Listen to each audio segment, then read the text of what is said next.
all the chores done, which, based on the lack of daylight that's happening right now, obviously took a lot longer than I anticipated. Now, on the Just Us Trek, we're gonna talk about it. I wanna do a build breakdown, but I wanna find like a good spot to do it. Over there, I think.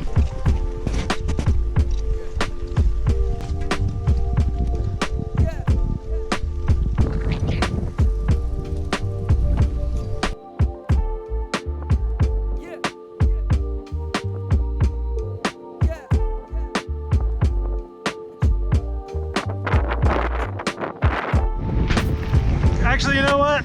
It's so windy out, I can't even hold the camera steady. Let's just do this in the shop.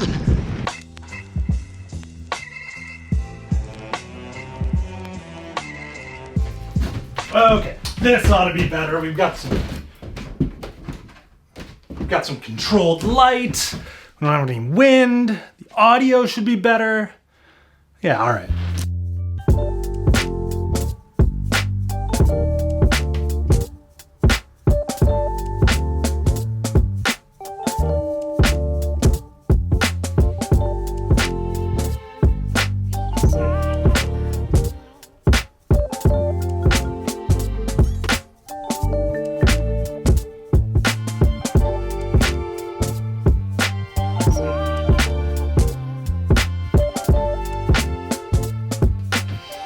Okay, so as a lot of you are familiar, Just Us Coffee Roasters has taken on sponsoring, putting together this Trek 8500. And if you've been following that, you also know that it's not done yet. It's at like easily 75-80% completed. There's still a couple things left that I want to do, but there was enough interest, enough inquiries, enough want to just kind of see it, talk about it the way it sits right now.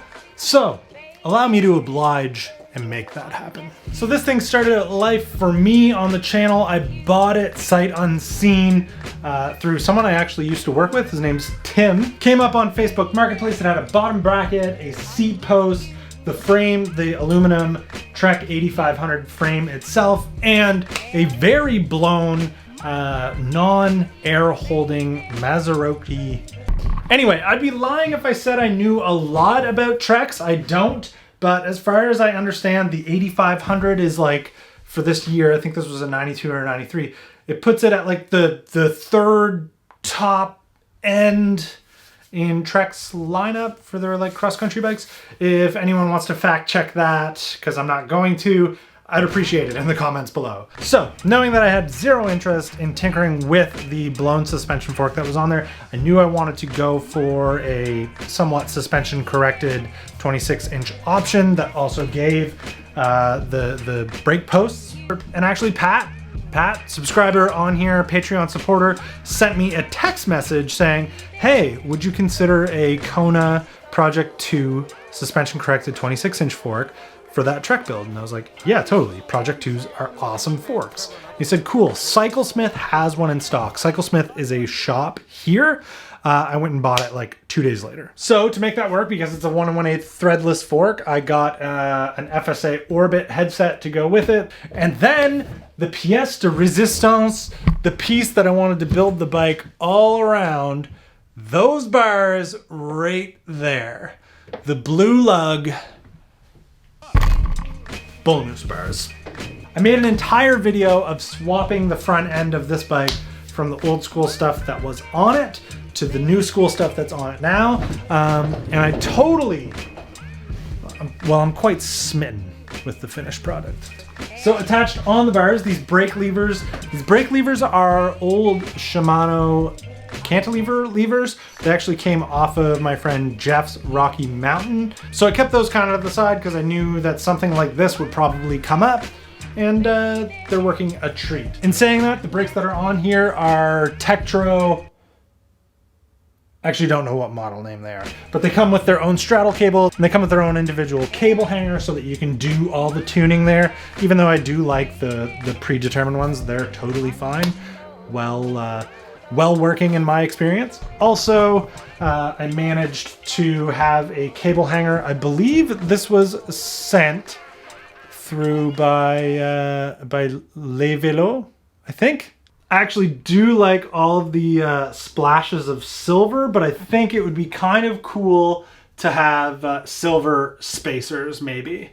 And then that would complement the amount of silver that's on the bike quite nicely.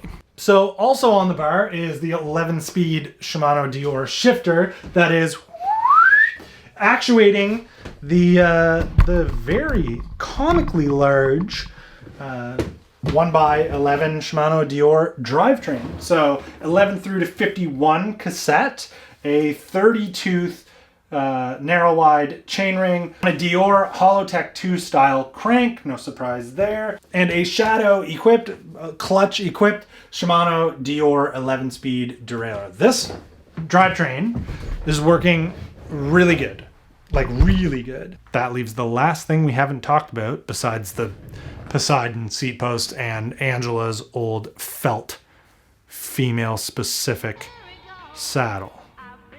It's the wheels. So these wheels are very period correct retro Shimano Alivio hubs laced to Araya single wall 26 by 1.5 inch wide rims. They're a stopgap until the proper piece of equipment actually goes on there. Man, how cool would it be to build up like a decent hub to a like Velocity cliffhanger machine sidewall, but like red anodized or something like that.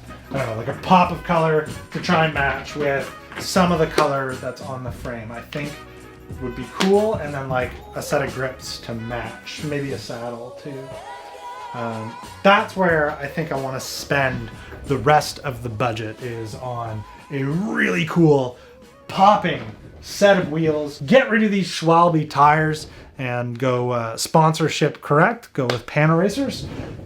So hopefully that like answers some questions or some inquiries you have about the Trek 8500 with the Project 2 fork and the bull moose bars and if you know of any cool like bright colored 26-inch wheels that are rim brake, let me know, because I am interested.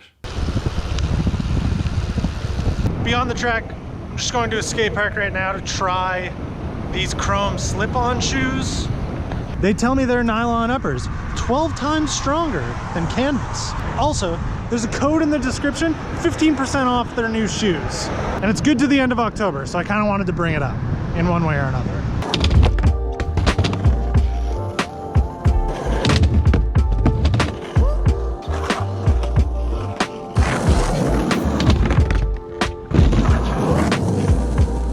Okay, let's see what the bowl's like.